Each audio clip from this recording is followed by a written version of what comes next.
The camera was my passport, that I managed to do a whole lot of things out of just being a photographer.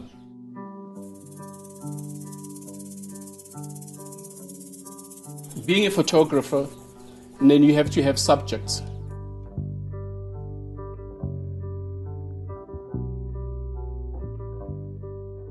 Loving music, loving jazz especially, that became my first passion.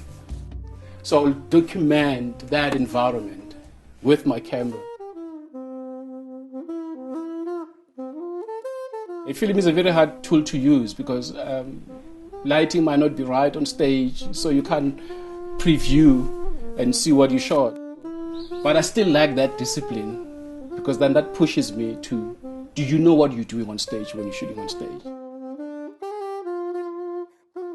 And then when I get back home, then I'll develop my film.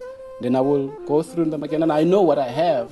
I don't need a digital camera to, tell me, because I shoot it with an artistic way,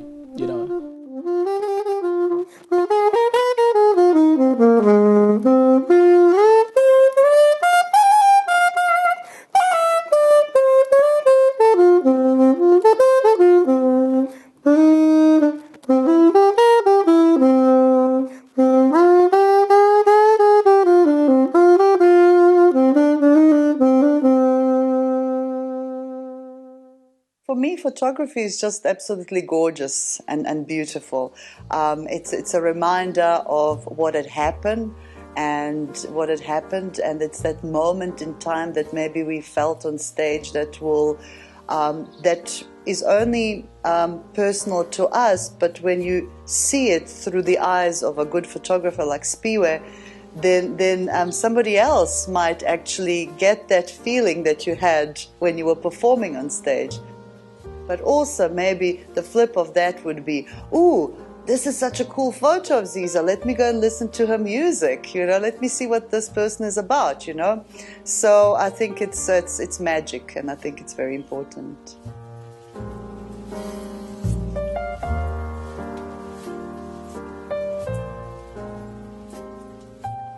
I didn't want to shoot jazz as a spectacle. It was an art form for me. It was personal. So I photographed jazz, especially using black and white film, because color distracts.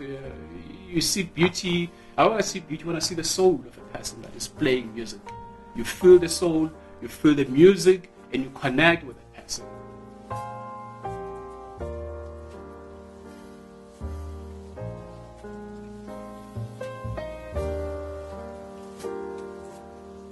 Sometimes you come off a gig, and exactly like I said, you sort of do your thing, you share your heart and your soul with the audience. But then you come off stage, and the next day specifically, I'm sure every artist can back me on that, you're kind of feeling a little bit drained, because you've just done this gig, you shared yourself with everyone. And then that photo of Spiwe's comes up, and you go, wow, that really was a good gig. I really enjoyed myself. And it's part of documenting history, so it's essential. And to have someone not only talented and skilled, but passionate, that's always a great combination. My theme now is just like I draw. I like silhouettes. I like highlights on the edges of a frame, which I suppose maybe that's my thing of it, because I love to draw rather than take pictures.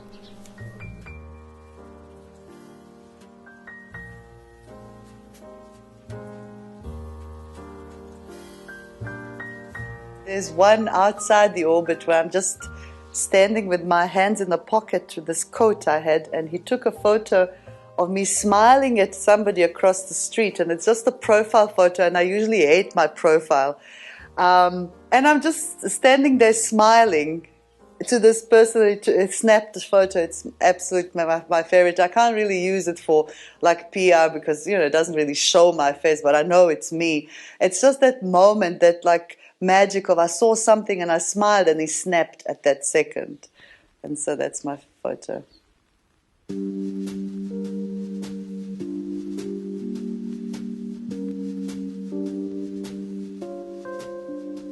With jazz as a very dedicated genre of music, it needs its own dedicated people that's why I took my jazz, my photography, into that space. So you become an extra. When somebody says, no, this is a trio, no, it's not a trio, it's a quartet. There's a photographer. He's also part of the band. So you bring that in, you know. I mean, I have a lot of sleeves where you have your name mentioned, not only as a photographer, as one of us. And that for me is a reward that, you know, surpasses them all.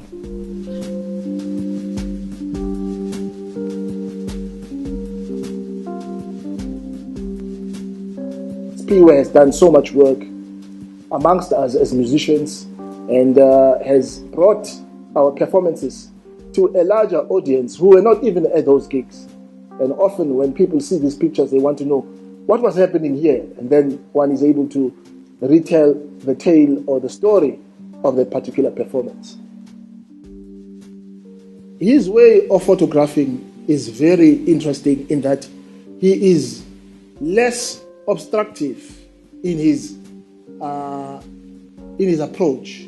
You know, you would be amazed when you see the image to think, what angle did he come from? I mean, I've seen him under pianos, behind lights, and not trying to interfere with what is happening on stage. Always trying to find a way to circumvent any form of interference, but make sure that he gets images that are amazing. And sometimes I ask him, man, where were you standing when you took this? Because I cannot see between the wall where I was and how you took this image. That is how creative he is, but also how sensitive he is towards the musicians on stage, towards the audience also, not to be not to obstruct them or obstruct their view of seeing the show. So yeah, he's a genius in that sense. Old school, when you shoot film, you only circle the image that you need at the time, and you file the rest. So I decided to go through the negatives and then check every single one of them. Poof, it blew me off, and I felt, I think I should have an exhibition of this work. So with what my theme was like, I'm capturing expressions of these artists on stage, and hence I call my exhibition Expressions.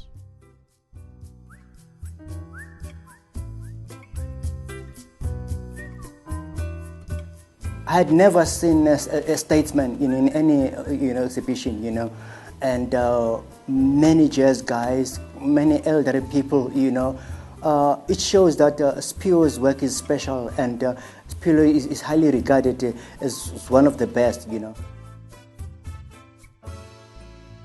I invited friends in the industry, writers, critics, photographers, to give a talk on jazz. So we had what you called couch sessions, where we interact with the community and then share our knowledge in jazz. I did that, which was very successful, and just hoping that I will do it annually. We couldn't do it now because now there's COVID-19, everything is on hold. But I think in future I'll be able to do it again. There are pictures of the jazz greats, Winston Mankunku, captured by Spiwe, You can tell, he must have been doing Yakalinkom. There's something about people who know how to capture artists,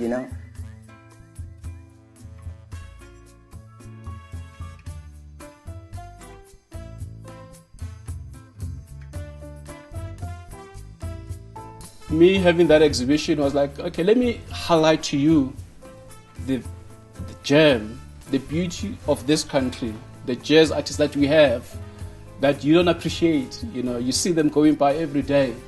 Let me put these people, let me make beautiful imagery, sizable, and hang them in a gallery so that you reflect that these are the people that you have. Can you just appreciate them more?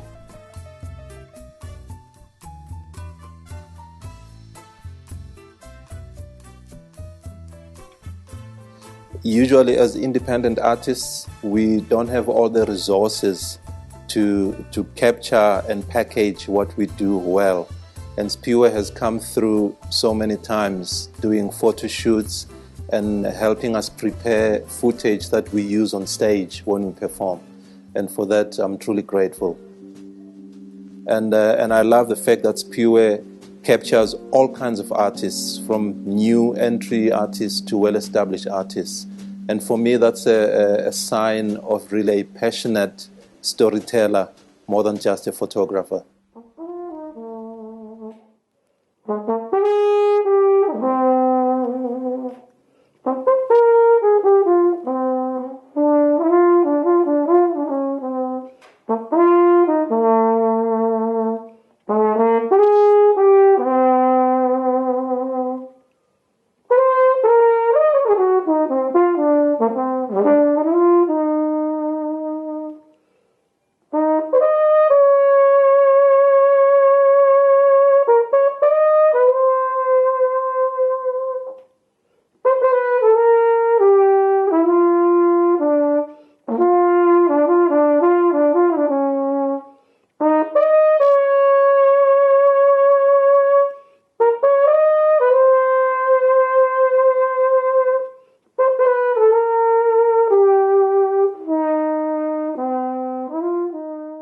When I received a call from Mantwa at Joy of Jazz, which I've been shooting maybe more than 20 years, to say we want to reward you or award you for you being part of us. And I said, what do you mean? I didn't enter any competition. They said, no, it's not a competition. You being where you are, we want to acknowledge you. So we want to give you an award for that. That changed the whole thing. And I felt, wow, somebody's recognizing what I'm doing. And that I took it well. And then even the support that I got from other fellow jazz musicians was out of this world. And that was great for me. That's probably one of the greatest highlights I have. So when the jazz space or the jazz fraternity honors someone for being a good storyteller within the space, it's very, very special.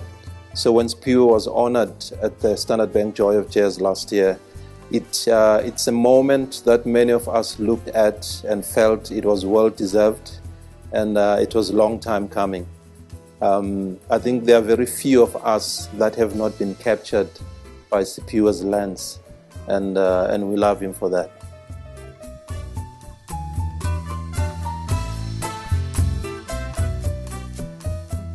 I don't see photography as a job. I do it with a passion that every day. It's not conditional that I do it today, I don't do it tomorrow. I just love it.